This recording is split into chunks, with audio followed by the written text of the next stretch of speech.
Menjelang dua pertandingan penting di kualifikasi Piala Dunia zona Asia, yang tentunya kita akan menghadapi Australia di partai away dan juga Bahrain di partai home. Ini kenapa sangat penting? Karena ini akan menentukan langkah tim nasional Garuda apakah mampu lolos ke Piala Dunia 2026 atau tidak. Nah, kali ini gue akan membahas mengenai kedalaman skuad tim nasional Garuda di bawah Coach Patrick Kluivert. Oke, yang pertama posisi penjaga gawang, ada 4 penjaga gawang. Yang pertama adalah Martin Paes. Ini tentunya penjaga gawang yang kedatangannya memberikan efek yang sangat luar biasa. Karena sebelumnya kita memiliki Hernando Ari dan juga Nadeo, hadirnya Martin Paes membuat tim nasional kita semakin kokoh di lini belakang, khususnya di bawah besar gawang. Pemain yang tampil di FC Dallas, Amerika Serikat, di MLS, sudah 6 caps memperkuat tim nasional Garuda. Kedua adalah Hernando Ari. Dulu adalah penjaga gawang yang selalu menjadi pilihan utama Coach Sintayong. 23 tahun, pemain dari Persebaya Surabaya ini sudah mengemas 15 caps untuk Garuda. Sedangkan berikutnya adalah Nadeo Argawinata, penjaga gawang berusia 27 tahun dari Borneo FC. Dia juga sudah 24 caps memperkuat tim nasional Garuda. Dan terakhir, masuknya Emil Audero. Ini pemain yang dulu menolak tim nasional Garuda, tapi akhirnya berubah pikiran dan kali ini dirinya bermain Tokomo, tapi dipinjamkan ke Palermo. Ini akankah menjadi debutnya di 2 pertandingan ini? Tentunya akan sangat menarik. Tapi hadirnya Emil akan membuat persaingan semakin menarik ya di posisi penjaga gawang. Karena ada 4 penjaga gawang, tentunya persaingan akan positif. Siapa yang terbaik akan main dipilih oleh Patrick Kluivert sebagai starting 11. Di posisi center back kali ini, gue melihat ada 7 pemain yang ada di sana. Yang pertama adalah Jay Itzes, kapten ke-11, 24 tahun. Dari Venezia, 9 caps dan 1 gol. Kemudian juga Matt Silgers, 23 tahun, pemain yang selalu mendapatkan menit bermain di FC Twente. Sudah 2 kali memperkuat tim nasional Garuda. Sedangkan Jordi Amat, ini salah satu angkatan pertama diaspora. Berusia 32 tahun, dari Yordanu Takzim. 21 cap dan 1 gol sudah dikemas oleh Jordi Amat. Sedangkan pilihan berikutnya adalah Justin Hapner, 21 tahun. Pemain yang tampil di Wolves Under 20. 15 kali caps memperkuat tim nasional. Dan berikutnya adalah Rizky Ridho, nama yang tentunya sangat mencuat, nama yang naik daun karena banyak pengamat, banyak fans juga mengatakan bahwa waktunya Rizky Ridho bermain di luar negeri ya. Dia bermain di Persija Jakarta, capsnya sudah 45 dan sudah 4 gol dikemasnya. Dan juga ada Muhammad Ferrari, ini pemain yang tampil sangat bagus di lini belakang Persija. Dia juga andalan di tim U23 dan U20. Sudah 8 caps, sudah juga 2 gol. Nah, terakhir adalah Ekan Bagot. Ini pemain yang kabarnya dipanggil juga, tapi dirinya tidak mau karena ingin fokus ke timnya. Ya, ini satu pilihan ya bagi Ekan Bagot. Bermain di Blackpool, di tier ketiga, divisi Liga Inggris. Kita tahu ada Premier League, Championship, dan juga Blackpool, League One, di mana Blackpool berada di League One. 24 caps dan 2 gol. Nah, kalau melihat di posisi center back sepertinya mewah ya. Banyak pilihan, bisa ditukar pasangan masing-masing karena saya melihat juga, gue melihat komposisinya oke. Untuk posisi berikutnya adalah back kiri. Back kiri diisi oleh 6 pemain. Ada Kelvin Verdong, 27 tahun, pemain dari NEC Nijmegen dengan 7 caps. Kemudian Saint Patinama, pemain yang tampil di Liga Belgia bersama dengan Eupen. Ini berusia 26 tahun, masih cukup muda juga. 11 caps, 1 gol. Kemudian Pratama Arhan, ini pemain yang sudah pindah ke Bangkok United ya, di Liga Thailand. Ini capsnya sudah cukup banyak, 54 caps, 3 gol. Pemain berusia 23 tahun ini sepertinya memiliki kemampuan yang unik ya, lemparan ke dalam. Pantas untuk dipanggil kembali oleh Patrick Kluivert.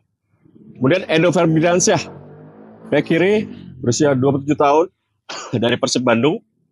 16 caps, mungkin bisa menjadi pertimbangan jika ada pemain yang cedera. Dan juga ada Yance Sayuri, 27 tahun. Semoga saja Yance Sayuri, pemain Malut United ini tidak cedera lagi ya ketika dipanggil oleh tim nasional. Dan terakhir, ada Dan James. Dan James ini datangkan dari Go Ahead Eagles.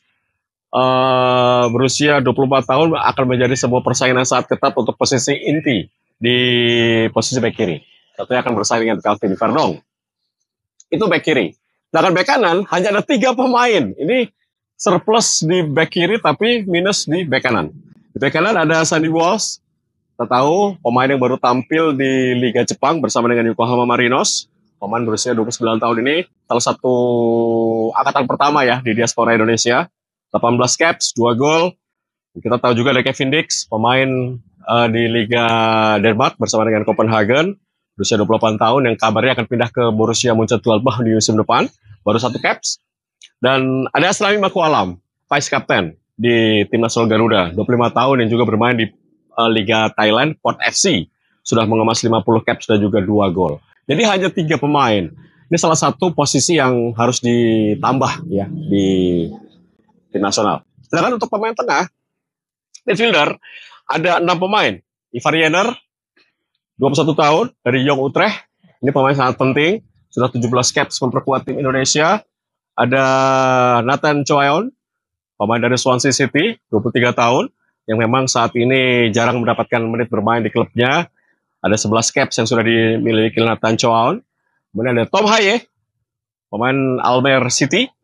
Pemain senior 30 tahun, 10 caps dan sudah 2 gol yang dikemas oleh Tom Haye di posisi attacking midfielder.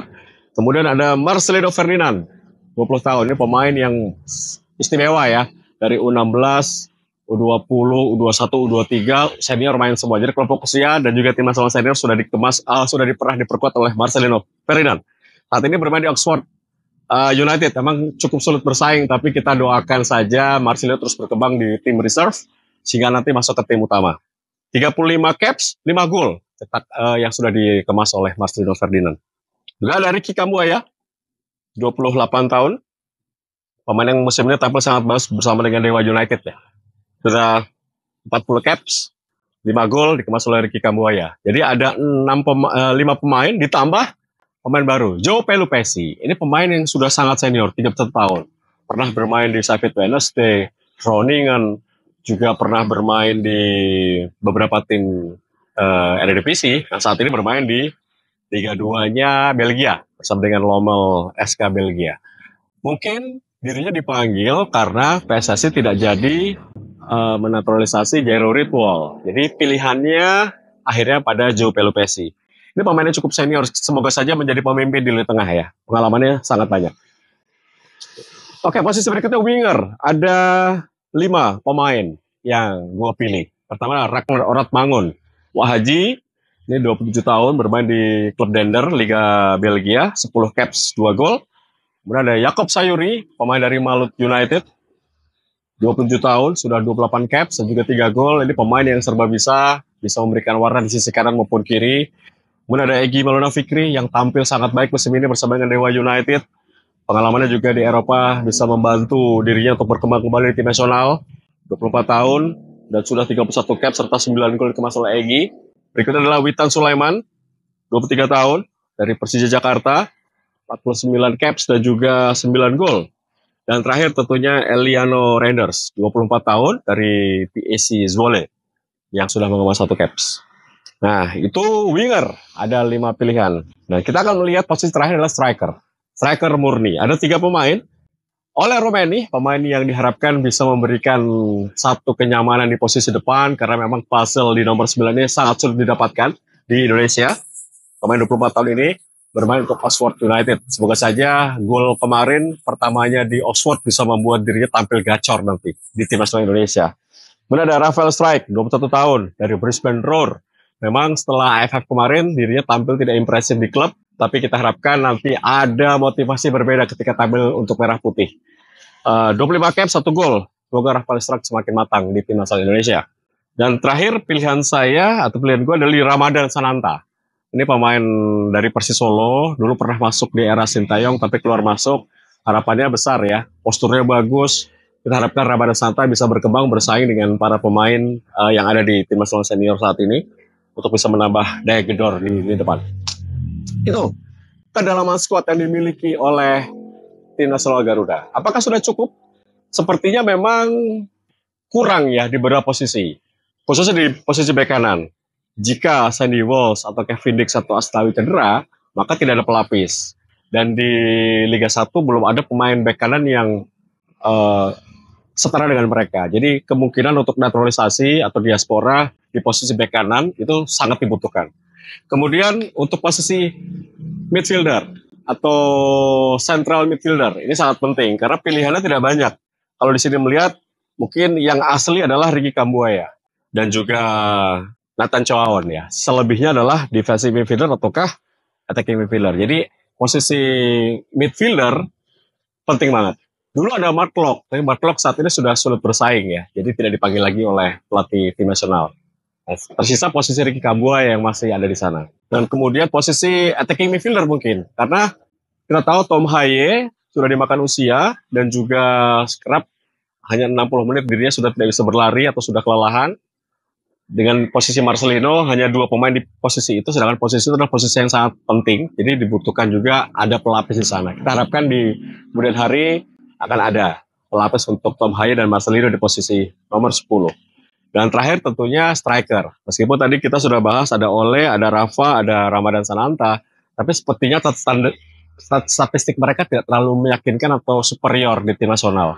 Kita membutuhkan seorang striker yang tajam, striker yang mumpuni, striker yang goal getter banget lah, gitu, sehingga bisa memberikan banyak gol bagi tim nasional Indonesia. Semoga saja Ole bisa, tapi tidak salahnya ada 4 posisi yang masih belum dalam, yaitu bek kanan, gelandang tengah, gelandang serang, dan juga striker. Kalau itu sudah diisi, sepertinya mimpi Indonesia, mimpi kalian, mimpi gua untuk bisa lolos ke Piala Dunia semakin dekat.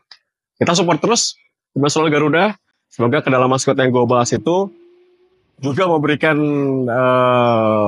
hasil yang maksimal nanti di kualifikasi Piala Dunia bulan Maret dan bulan Juni nanti. Kalian punya nama-nama lain nggak selain nama-nama yang gue sebutkan? Tulis di kolom komen ya. Siapa nama pemain yang mungkin pantas masuk tim nasional Indonesia?